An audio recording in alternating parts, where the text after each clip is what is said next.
McLeod, and Murray's got his nose stuck into this one as well. McLeod comes across and he's a goal. Oh, this could be huge. Oh, no.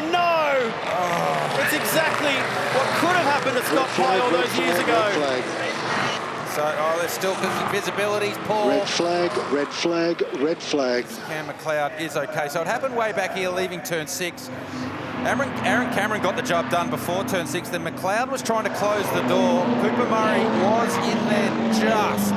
And right there, we held our breath, hoping that it would land. But no, it tripped over on the short circuit there. Went over. Wow. Man, that is stuff out there. And luckily, it stayed to the left of the circuit there, or the right of the circuit. Oh. Yeah, a lot of energy there. Let's push that wheel right up. Wild ride for Cam McLeod. I've seen some pretty big shunts here before, but that's up there. That is right up there. And the best news of all, Cameron was able to climb out of that race car. And a big shout out to our entire medical team and our officials who were there in a heartbeat. I dug in before the tarmac, so soft sand here. Man, there's a lot of energy coming out of that car as it does that. Right there, that one. It's going to do a lot of damage to the car. Oof, we know they race hard in the Dunlop Series. No quarter asked or given there. It's actually sort of ironic that Scott Pye had another moment here on the front straight that had that sort of overlap in that with car. Jack LeBrock in similar circumstances. Man, that is a big one.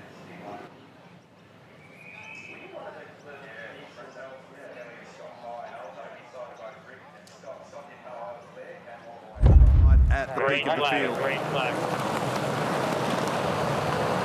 Love the sound of supercars rattling Townsville as we get ready for the second instalment of the weekend, and it is a blinding start for Waters, a shocker for LeBrock, who's going to be swamped by the best part of 3 or 4 cars by the time he gets down to turn 2.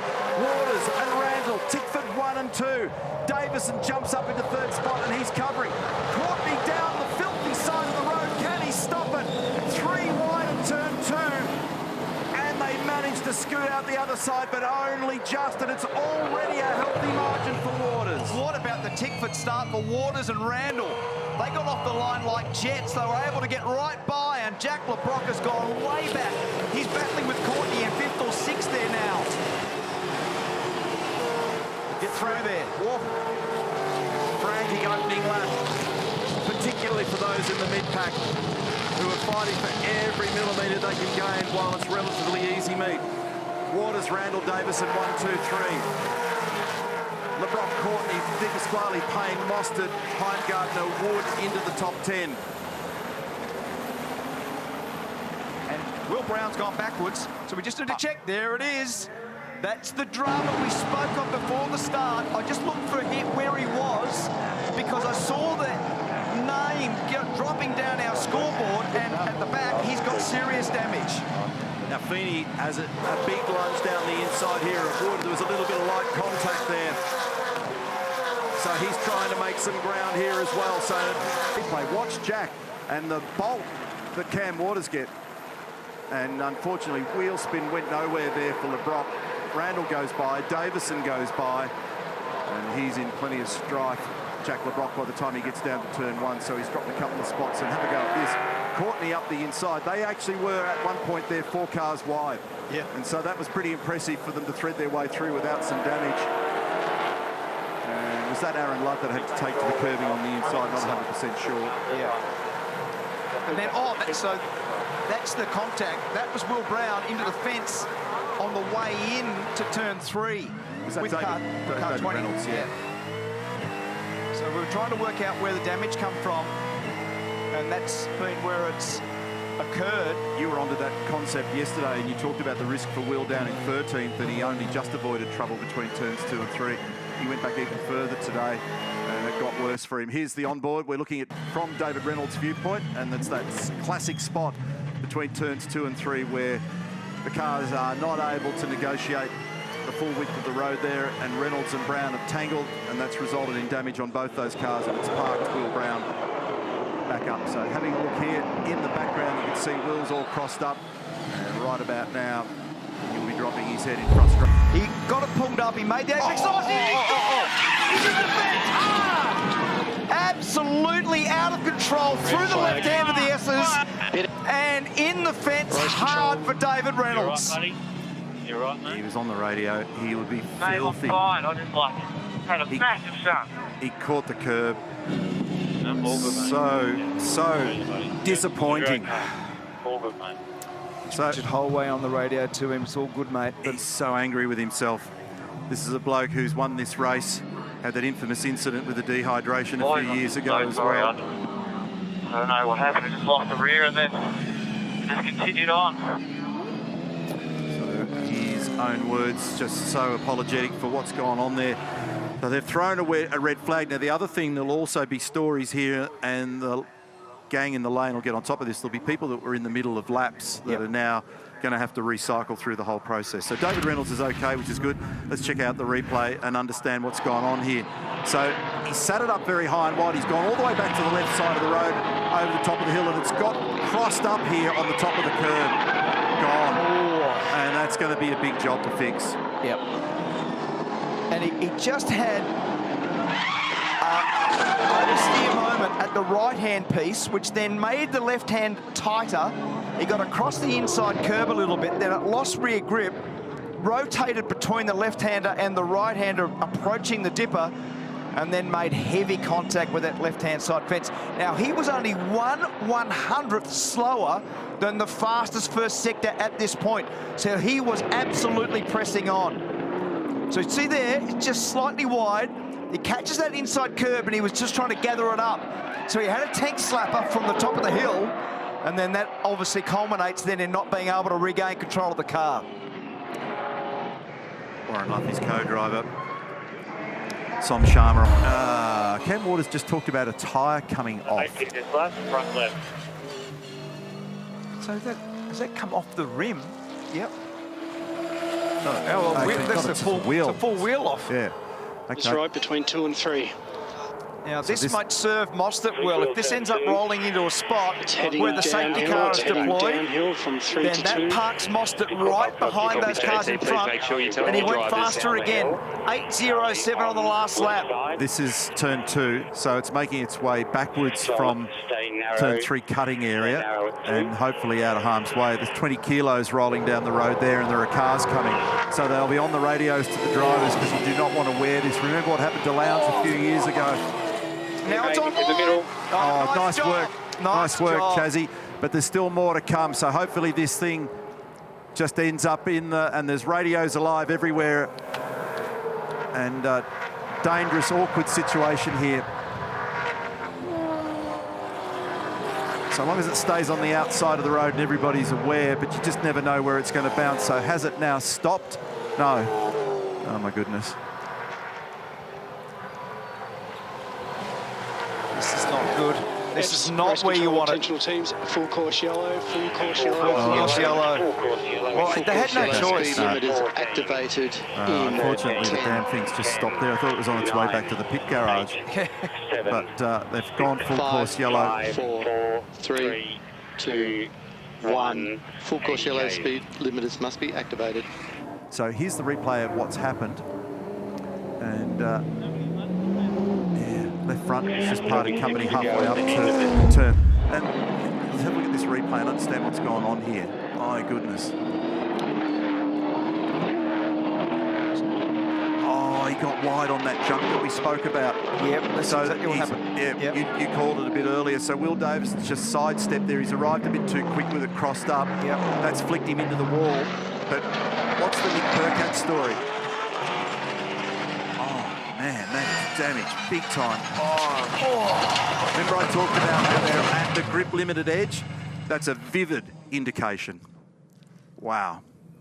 But I can't work out how Nick's got involved here. Maybe he did the same thing. That's hurt him. It certainly has. It's winded him for sure. And we all know that the in and out laps are critical to the overall picture. It's not just the time through the pit lane. That was a moment. So I almost went off then, Neil. Yeah. He's coming in, I think. He is, but he almost went off. He was so close to going off the road. And following, so Brown with him. So this is going to be worth the price of entry, watching these two teams do their thing here. So big pressure moment on both organisations, and where does Brock Feeney play into this as well? So he's got the benefit of being on his new tyre already. We'll watch the rejoin. It looks like Brown made some ground there. 2.1. Single point coupling on the refuelling. 4 wheels and tyres. BPE 75 going in at 2.5 litres a second. Hurry up. Don't worry about the jelly. What's the wheel? Get the wheel on. Get the wheel on. Hurry. Okay. Wheels are done. Wheels done. Sure. Are you ready for it? Are you ready? Go. That's Anthony McDonald saying, hurry. Watch this, watch the release. It's going to be tight, And he's got him, they've snipped him. So Brown's got him at a critical moment. Where's Feeney in all this as well? Hazelwood's the leader.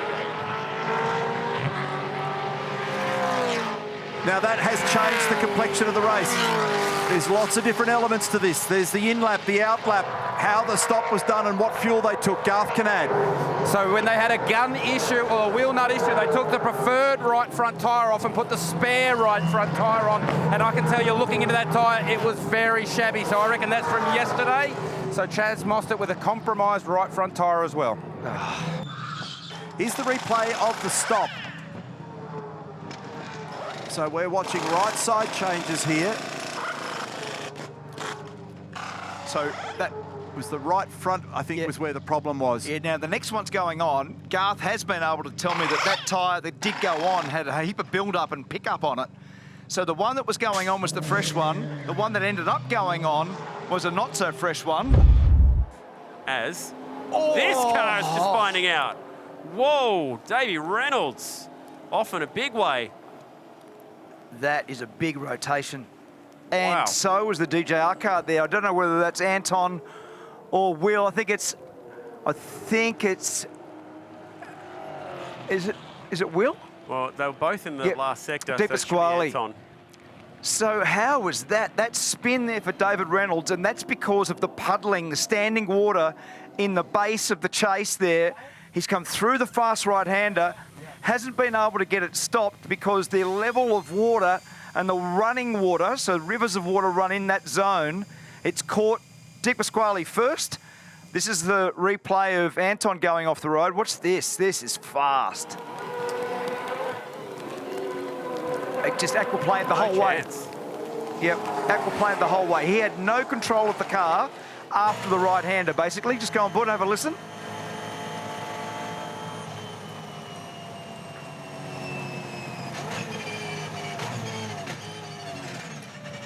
Yeah, that was basically out of control for 250 metres, but this is much worse. So watch David in the background. Look at that, he had a big tank slapper from right to left.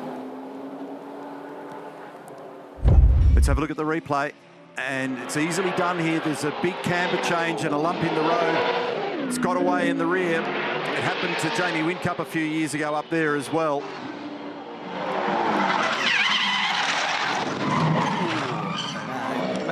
Maybe the last part of the hit wasn't as hard as I thought. But with Peter Brock did the same thing. We've seen Jamie Whincup, Larry Perkins. Over the course of history, there's been a lot of drivers do exactly that.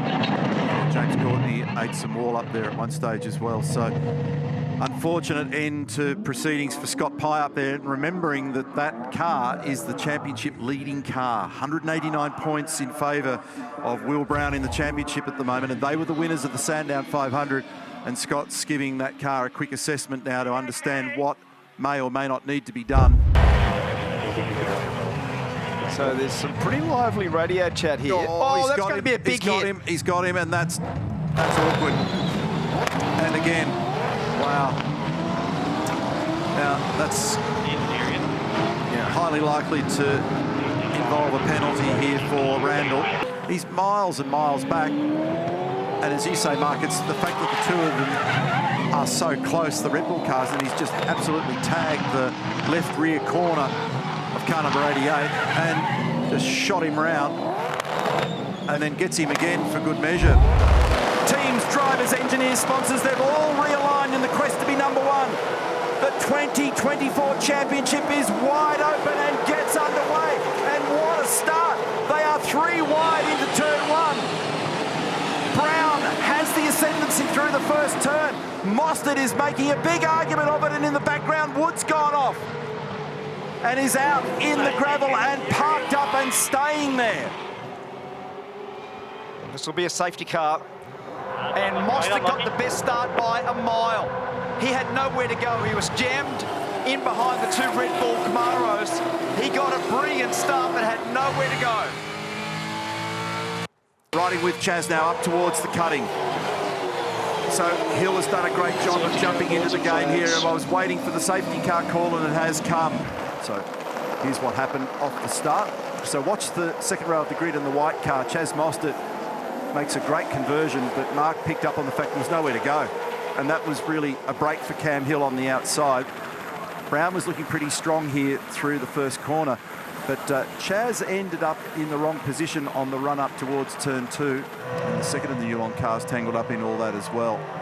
Here's the rear view from Will Brown's car. How's the velocity difference between the 2 cars? But there's just nowhere to go.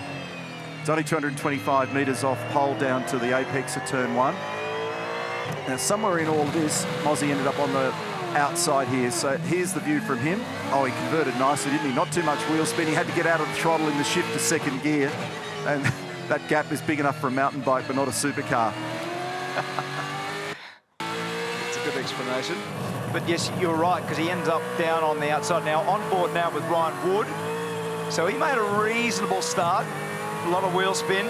James Courtney fired down the inside. Now he's caught 3 abreast. He gets a bump from the inside, he bumped from the outside. Now I think it was a Newline car on the right, so I think that's Slade, but it didn't pick up who was on the inside. I couldn't entirely work out whether that was wheel spin or clutch slip off the line there as well, but whatever it was, unfortunately, that's the end game result. Ryan Wood in the sand.